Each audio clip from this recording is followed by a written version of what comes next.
Kalau ingin makan ketupat, makanlah di waktu hangat. Kalau ingin mendapat rahmat, jawab salam Rafa dengan semangat. Assalamualaikum warahmatullahi wabarakatuh. Alhamdulillahirrahmanirrahim. Wassalatu ala asrofil anbiya'i wal mursalin wa ala alihi washabihi ajmain. Amma ba'du. Segala puji bagi Allah, Tuhan seluruh alam. Salawat serta salam selalu tercurahkan kepada Nabi Muhammad sallallahu alaihi wasallam, kepada para keluarga dan para sahabatnya. Sahabat Kodofa yang dirahmati Allah Subhanahu wa taala. Rasulullah bersabda, ridha Allah tergantung pada ridha orang tua, dan murka Allah tergantung pada murka orang tua. Hadis At-Tirmizi 1899. Pada kesempatan ini, saya akan menyampaikan kultum terkait kisah seorang tabi'in bernama Uwais Al-Qarni. Siapa Uwais Al-Qarni? Uwais bin Amir yang terkenal dalam sejarah dengan sebutan Uwais Al-Qarni adalah manusia istimewa yang sangat dekat dengan penguasa langit dan bumi, sehingga doa dan sumpahnya sangat mustajab. Lantas, siapakah sebenar dirinya? Bila ditelusuri di dalam kitab biografi orang pilihan di 3 generasi yang utama dalam Islam, yaitu generasi sahabat Nabi Shallallahu Alaihi Wasallam, tabiin dan tabiut. Tabiin yang ditulis oleh para ahli sejarah Islam akan mendapatkan nama Uwais Al-Qarni sebagai salah satu tokoh yang disebut dan diulas tentang dirinya dan keutamaannya.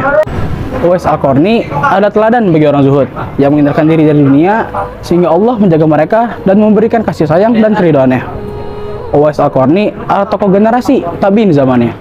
Dari namanya yakni Qoron yang artinya adalah satu suku dari satu suku kabilah Arab bernama Murad.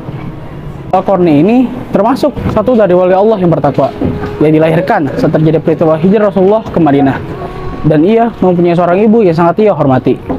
Di dalam kitab Keutamaan Sahabat disebutkan bahwa Umar radhiyallahu anhu didatangi oleh rombongan orang Yaman. Beliau bertanya kepada mereka, apakah di antara kalian ada Uwais bin Amir? Suatu hari Umar bin Khattab bertemu dengan Uwais. Dia bertanya, apakah kamu Uwais bin Amir? Uwais menjawab ya. Umar bertanya lagi, kamu berasal dari Murad dan kemudian dari Qoron? Uwais menjawab ya. Umar bertanya lagi, apakah kamu pernah terserang penyakit kulit belang lalu sembuh kecuali tinggal sebesar mata uang dirham? Uwais menjawab ya. Umar bertanya lagi, apakah ibumu masih hidup? Uwais menjawab ya.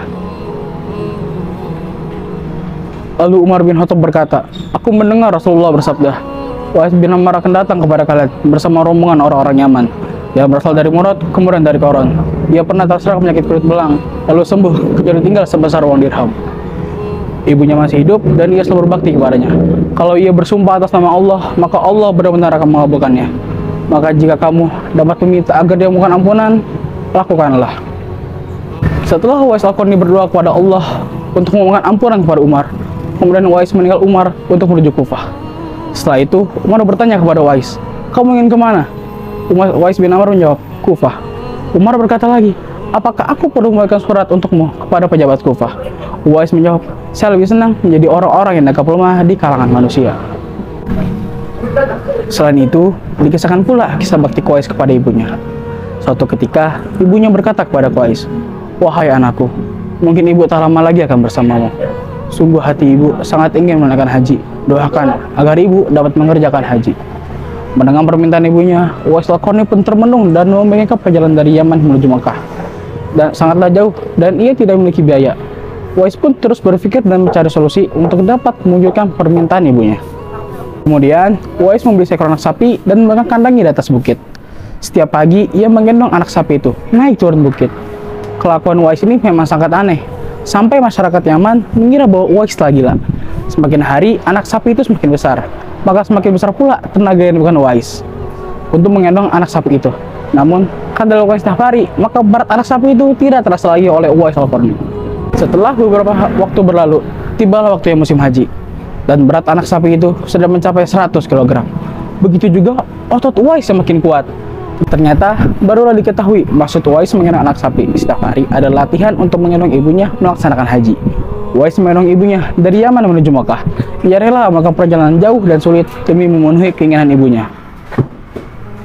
Uwais berjalan tegap menggendong ibunya wukuf di Ka'bah. Ibunya terharu dan bercucuran air mata setelah melihat Baitullah. Di hadapan Ka'bah, ibu dan anak berdoa, ya Allah, ampuni semua dosa ibu, kata Uwais. Bagaimana dengan dosamu? Tanya sang ibu keheranan. Uwais menjawab, dengan terampuni dosa ibu, maka ibu akan masuk surga. Cukuplah doa dari ibu yang akan membawaku ke surga. Itulah keinginan dari seorang Uwais Al-Qarni. Wahai sahabat Kodofa, ada banyak hikmah yang tergantung dalam kisah Uwais Al-Qarni. Yang pertama, hadis tentang Uwais ini menunjukkan satu bukti bicara sabda Nabi Muhammad tentang suatu yang akan terjadi di masa datang. Yang kedua, kisah sahih ini memberikan pelajaran penting kepada kita tentang tawadhunya Umar bin Khattab. Yang ketiga, kisah ini menunjukkan keutamaan berbakti kepada ibu kita. Kemudian seorang di sisi Allah tidak berdasarkan penampilan ataupun harta. Yang penting berdasarkan keadaan, amal, dan hati. Yang keempat, kisah ini menjadi bukti tentang keutamaan menyembunyikan kebaikan serta menjadi orang yang tidak dikenal. Dan yang kelima, kita dianjurkan untuk meminta doa dan permohonan ampun melalui perantara orang-orang yang dikenal kesolehannya. Sobat Qadrofa, itulah kisah seorang tabiin bernama Qais Al-Qarni. Semoga kita bisa berusaha untuk belajar menjadi orang seperti Qais Al-Qarni, karena darinya kita belajar pasal nilai takwa, cinta dan ridho kepada Allah, bersyukur serta tawakal. Semoga Allah SWT mengaruniakan kepada kita semua kesadaran yang kuat untuk mencontoh pada kehidupan orang-orang yang soleh yang hidup di zaman terbaik dalam sejarah Islam, sesuai dengan keadaan dan kemampuan kita masing-masing. Itulah yang dapat saya sampaikan. Kurang lebih mohon maaf. Wassalamualaikum warahmatullahi wabarakatuh.